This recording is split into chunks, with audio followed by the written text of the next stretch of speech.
Hi అండి, అందరూ ఎలా ఉన్నారు? ముందుగా మీరు కనుక నా ఛానల్ని ఫస్ట్ టైం చూసినట్టయితే please subscribe to my channel. నా ఛానల్ సబ్స్క్రైబ్ చేయడం మర్చిపోకండి. ఈరోజు మన ఛానల్లో వచ్చేసి మిల్ మేకర్ కోఫ్తా కర్రీ చేస్తున్నానండి. ఇది వెజ్ వాళ్ళకైతే సూపర్ టేస్ట్ అని చెప్పొచ్చు. నిజంగా నాన్ వెజ్కి ధీటుగా ఉంటుంది ఇది మాత్రం. అంటే కీమా బాల్స్తో చేస్తే ఎలా ఉంటుందో అలాగా అంతే టేస్ట్తో అంతే సూపర్ సాఫ్ట్తో ఉంటుందండి ఈ మిల్ మేకర్ కోఫ్తా కర్రీ. చూడడానికి చాలా అంటే ఆ గ్రేవీలో బాగా ఉడికి చాలా సాఫ్ట్గా ఉండి లోపల కూడా చాలా సాఫ్ట్గా కుక్ అయ్యి చాలా బాగుంటుంది అనమాట. దీని టేస్ట్ ఒకసారి కంపల్సరీ ట్రై చేయాల్సింది. దీని విధానం చూసేద్దాం రండి. ఫస్ట్ మనం మిల్ మేకర్స్ తీసుకుందాం. ఒక కప్ మిల్ మేకర్ తీసుకుందాం. మిల్ మేకర్ని పక్కన పెట్టి మనం బాగా హీట్ చేసిన వాటర్ని ఈ మిల్ మేకర్లో వేసుకోవాలన్నమాట. ఓకే, బాగా ఈ సైజ్ మిల్ మేకర్స్ అనుకోండి మనకి చాలా బాగుంటుంది. తినేటప్పుడు కూడా మనకి మంచి కీమా టేస్ట్ వస్తుంది అనమాట. సో ఈ సైజ్ మిల్ మేకర్స్ తీసుకోండి.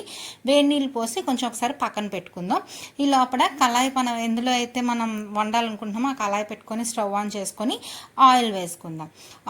దీంట్లో కొంచెం ఆయిల్ ఎక్కువే పడుతుందండి. సో కొంచెం ఆయిల్ వేసుకొని ఒక చిన్న గరిటె ఆయిల్ వేసుకొని ఆయిల్ కొద్దిగా హీట్ అయిన తర్వాత మనం 2 పెద్ద సైజ్ టమాటాలని ఇలా సన్నగా ముక్కలుగా కట్ చేసుకొని వేసుకోవాలి.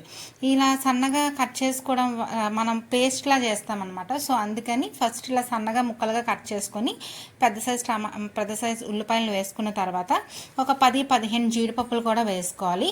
టేస్ట్ చాలా బాగుంటుంది. క్రీమీ టెక్స్చర్గా ఇలా ఉంటుంది అనమాట. క్రీమీ టెక్స్చర్తో చాలా చాలా బాగుంటుంది ఇలా జీడిపప్పులు అవన్నీ వేయటం వల్ల. జీడిపప్పులు మాత్రం మిస్ చేయకండి. ఇలా బాగా వేగిన తర్వాత అంటే మరీ గోల్డెన్ బ్రౌన్ కలర్లో వేగిపోక్కర్లేదండి.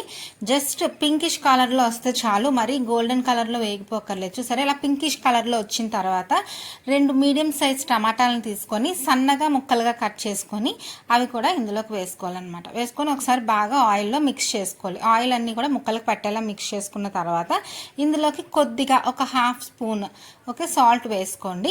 సాల్ట్ వేసుకొని ఒకసారి బాగా మిక్స్ చేసుకొని బాగా ఇవంతా కూడా సాల్ట్ ఇవన్నీ కూడా దీనికి పట్టేలా బాగా మిక్స్ చేసుకున్న తర్వాత మూత పెట్టి ఒక 3 మినిట్స్ మగ్గించండి. ముక్కలు మెత్తబడతాయి. ఈ లోపల మనం వీటిల్లోని వాటర్ అంతా గట్టిగా పిండేసి పక్కన తీసుకోవాలన్నమాట. మిల్ మేకర్ని అస్సలు వాటర్ అనేది ఉండకూడదండి. వాటర్ ఉంటే మనకి బౌల్స్ అవ్వవు అనమాట, రౌండ్ బౌల్స్ అవ్వవు.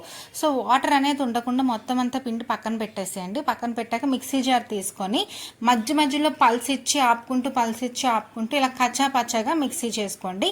మరీ మెత్తగా మిక్సీ చేసుకోకండి, జస్ట్ కచ్చా పచ్చాగా మిక్సీ చేసుకోండి.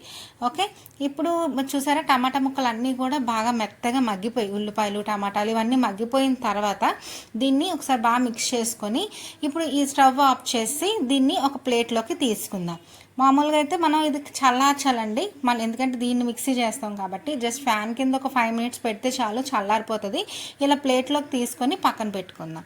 ఓకే, ఇప్పుడు మనం అవి చల్లారే లోపల బౌల్స్ రెడీ చేసుకుందాం. ఈ మిల్ మేకర్ మిక్చర్లోకి మనం సరిపడా కారం, అంటే మేము కొంచెం కారం తక్కువ తింటాం కాబట్టి 1.5 స్పూన్ కారం వేసాను.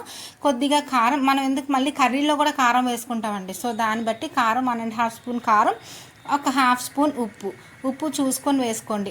మళ్ళీ కర్రీలో వేసుకుంటాం కాబట్టి ఒక హాఫ్ స్పూన్ ఉప్పు, కొద్దిగా పసుపు వేసి ఒకసారి జస్ట్ అలా మిక్స్ చేసుకొని ఇందులోకి మనం హాఫ్ స్పూన్ అంటే చిన్న స్పూన్ హాఫ్ స్పూన్ కొంచెం గరం మసాలా వేసుకున్నాను. ఈ గరం మసాలా కూడా వేసుకొని ఒకసారి బాగా మిక్స్ చేసుకోవాలన్నమాట. మిక్స్ చేసుకున్న తర్వాత ఇందులోకి మనం కార్న్ఫ్లోర్ వేసుకుంటాం. ఒక 2 స్పూన్స్ కార్న్ఫ్లోర్ వేసుకుంటే చాలు. ఒకసారి బాగా మిక్స్ చేసుకొని ఉప్పు కారం అంతా పట్టిన తర్వాత ఒక 2 స్పూన్స్ కార్న్ఫ్లోర్ వేసుకుంటే మనకి బైండింగ్ వస్తుంది అనమాట, బాల్స్ బైండింగ్. సో కార్న్ఫ్లోర్ వేసుకొని, కార్న్ఫ్లోర్ నచ్చకపోతే బియ్యం పిండి కూడా వాడచ్చండి. నేనైతే ఇక్కడ కార్న్ఫ్లోర్ వేసుకున్నాను. కార్న్ఫ్లోర్ వేసుకొని ఇలా రౌండ్స్గా రౌండ్ బాల్ లాగా మనం అన్నీ కూడా రెడీ చేసుకోవాలి. ఇవి రౌండ్ బాల్స్ రెడీ చేసుకున్న తర్వాత మనం అంటే నేను చిన్న దాంట్లోనే ఆయిల్ ఎక్కువ పట్టకుండా ఉండడం కోసం ఇలాంటి చిన్న దాంట్లోనే నేను ఒక చిన్నది గిన్నె తీసుకొని ఇక్కడ ఆయిల్ హీట్ చేసుకున్నాను. ఆయిల్ మరీ హీట్ అవ్వకూడదండి, జస్ట్ గోరువెచ్చగా అయితే చాలు. అలాగే గోరువెచ్చగా అయ్యాక మనం బాల్స్ అన్నీ ఇందులో వేసి వెంటనే కదపకూడదు. వెంటనే కదిపితే ఇరిగిపోతాయి కదా. సో వెంటనే కదపకుండా ఇవి మంచి గోల్డెన్ కలర్లో వచ్చేదాకా వెయిట్ చేసి అప్పుడు ఒకసారి మిక్స్ చేసుకొని ఇరువైపులా మొత్తం అంతా కూడా వేగేలా ఒకసారి వేపుకుంటే చాలు. మీడియం ఫ్లేమ్ మీద ఎక్కువగా ఆయిల్ హీట్ అవన అవసరం లేదు, జస్ట్ అలా హీట్ అవుతున్నప్పుడు మనం వేస్తే ఆటోమేటిక్గా హీట్ అయిపోతుంది. అప్పుడు బాల్స్ అన్న దాంట్లో తీసుకొని మనం ఇందాక ఆయిల్ తీసుకున్నాం కదా, ఆ ఆయిల్ ఇప్పుడు ఇందులోకి వేసుకొని ఏదైతే కర్రీలో చేయాలనుకుంటున్నాం వేసుకొని కొద్దిగా జీలకర్ర, ఒక స్పూన్ అల్లం వెల్లుల్లి పేస్ట్ వేసి బాగా వేపాలన్నమాట. మనకు ఆయిల్ కావస్తే ఆయిలే వాడుకోవచ్చండి. సో అందుకని ఆయిల్ తీసుకొని ఇందులో వేసుకున్నాను. కొంచెం అల్లం వెల్లుల్లి పేస్ట్ వేగిన తర్వాత మనం ఇందాక చల్లార్చిన ఉల్లిపాయ టమాటా పేస్ట్ ఉంది కదా, అది మిక్సీలో బాగా పేస్ట్ చేసుకోవాలి. క్రీమీ టెక్స్చర్ రావాలండి. సో మిక్సీలో బాగా పేస్ట్ చేసుకున్న తర్వాత అది ఈ అల్లం వెల్లుల్లి పేస్ట్ వేగిన తర్వాత ఇందులోకి వేసుకొని ఒకసారి బాగా మిక్స్ చేసుకొని వేపాలన్నమాట.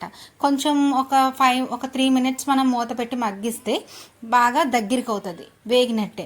లేదంటే మన చేతుల మీద తులుతూ ఉంటుంది అనమాట. అందుకని మూత పెట్టి ఒక 3 మినిట్స్ మగ్గిస్తే చాలు, కొంచెం దగ్గరికి అయ్యి బాగా వేగుతుంది. ఈ టైంలో లైట్గా ఆయిల్ పైకి తేలుతున్న టైంలో మనం ఒక స్పూన్ కారం, అలాగే కొంచెం ఉప్పు, ఇందాక మనం అందులో కూడా ఉప్పు వేసాం కాబట్టి ఇంకొక 1/2 స్పూన్ ఉప్పు, అలాగే కొంచెం పసుపు కూడా వేసుకొని కొంచెం గరం మసాలా, అలాగే కొంచెం జీలకర్ర, ధనియాల పొడి కూడా వేసుకోవాలండి. జీలకర్ర ఇప్పుడు ఇది ఒక 1/2 స్పూన్ గరం మసాలా వేస్తున్నాను. గరం మసాలా తర్వాత కొంచెం జీలకర్ర, ధనియాల పొడి కూడా వేసుకోండి. ఆ క్లిప్పింగ్ మిస్ అయ్యింది. వేసుకొని ఇవన్నీ కూడా బాగా మిక్స్ చేసుకోవాలన్నమాట. మొత్తం అదంతా పేస్ట్కి అంతా జీలకర్ర అంతా కారం అంతా పట్టేలాగా ఒకసారి బాగా మిక్స్ చేసుకోవాలి. మిక్స్ చేసుకొని మూత పెట్టి ఒక 3 మినిట్స్ మగ్గించండి. మగ్గిస్తే మొత్తం అంతా కూడా ఆ గ్రేవీకి కారం ఉప్పు అన్నీ కూడా గ్రేవీకి బాగా పడతాయి. సో బాగా మిక్స్ ఒక 3 మినిట్స్ తర్వాత చూసారా ఆయిల్ పైకి తేలుతూ బాగా దగ్గరగా అయింది కదా. ఇప్పుడు ఈ టైంలో మనం ఫ్రెష్ క్రీమ్, నేను ఇంట్లో రెడీ చేసుకుంటాను కదా, కొద్దిగా ఫ్రెష్ క్రీమ్ ఉంటే వేసుకోండి. ఫ్రెష్ క్రీమ్ లేకపోతే స్కిప్ చేయొచ్చు, బట్ ఉంటే మాత్రం మిస్ చేయొద్దు. పాల మీద మేగడ్ని ఇలాగా మిక్సీ కొడితే నాకు ఫ్రెష్ క్రీమ్ అవుతుంది. నేను ఇంట్లోనే ఫ్రెష్ క్రీమ్ రెడీ చేసుకుంటాను. ఆ ఫ్రెష్ క్రీమ్ వేసి ఒకసారి కలుపుకున్న తర్వాత మనం రెడీగా పెట్టుకునే బాల్స్ ఉన్నాయి కదండి, బాల్స్ అన్నీ కూడా ఇందులోకి వేసుకొని ఒకసారి బాగా మిక్స్ చేసుకోండి. మిక్స్ చేసుకొని స్టవ్ ఫ్లేమ్ని లో ఫ్లేమ్లో పెట్టుకొని మూత పెట్టి ఒక 3 మినిట్స్ మగ్గించండి. అప్పుడు ఈ బాల్స్ ఏవైతే ఉన్నాయో అవి మెత్తబడి టెక్స్చర్ అంతా కూడా బాల్స్కి వస్తాయి అన్నమాట, బాగా పీల్చుకుంటాయి. ఒక్క 3 మినిట్స్ మగ్గిస్తే చూసారా ఇలా మగ్గగానే మనం ఈ టైంలో అంటే ఇంకా బాల్స్ కూడా సాఫ్ట్ అవుతాయి అన్నమాట. ఈ టైంలో ఒక్క చిన్న గ్లాస్ వాటర్ వేసుకోండి చాలు, మరి పెద్ద గ్లాస్ అవసరం లేదు. ఒక్క చిన్న గ్లాస్ వాటర్ వేసుకొని ఒకసారి బాగా మిక్స్ చేసుకొని మూత పెట్టి ఒక్క 3 మినిట్స్ అలాగా మగ్గించండి చాలు. మగ్గిస్తే మనకి ఆ క్రీమీ టెక్స్చర్ రెడీ అయిపోతుంది అనమాట, క్రీమీగా వస్తుంది. చూసారా దగ్గరికి అవుతున్నప్పుడు ఈ టైంలో మనం క్రష్ చేసిన కసూరి మేతి వేసుకొని ఒకసారి బాగా కలుపుకోండి. ఓకే, కసూరి మేతి మంచి టేస్ట్ని ఇస్తుంది. సో కసూరి మేతి మిస్ చేయకండి, అది బాగా క్రష్ చేసి వేసుకోండి. తర్వాత కొద్దిగా కొంచెం కొత్తిమీర, నేను ఇప్పుడే వేసేస్తాను కొత్తిమీర, నేను లాస్ట్లో వేయను, ఇలా మిడిల్ ఆఫ్ ద డిష్లోనే నేను కొత్తిమీర వేసేస్తాను. కొత్తిమీర వేసుకొని ఒకసారి బాగా మిక్స్ చేసుకోండి. మిక్స్ చేసుకొని మూత పెట్టి ఒక 5 మినిట్స్ మగ్గిస్తే బాల్స్ అన్నీ కూడా బాగా సాఫ్ట్ అయ్యి జ్యూసీగా ఉంటాయి అన్నమాట. ఓకే, ఇప్పుడు 5 మినిట్స్ తర్వాత మూత తీసి చూస్తే చూసారా పైకి అలా ఆయిల్ తేలుతూ మన కర్రీ అయితే రెడీ అయిపోయింది. ఓకే, చూడండి ఎంత క్రీమీ టెక్స్చర్తో చాలా టేస్ట్గా ఉంటుందండి కర్రీ మాత్రం. ఇంకా వెజ్ లవర్స్కి అయితే మాత్రం చెప్పనవసరం లేదు, చాలా బాగుంటుంది. ఇది ఖచ్చితంగా ట్రై చేయండి, మిస్ చేయకండి. చాలా ఈజీ, సింపుల్ కూడా.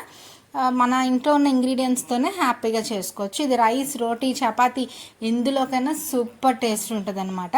మీరు కనుక నా ఛానల్ని ఫస్ట్ టైం చూసినట్టయితే సబ్స్క్రైబ్ చేయడం మర్చిపోవద్దు.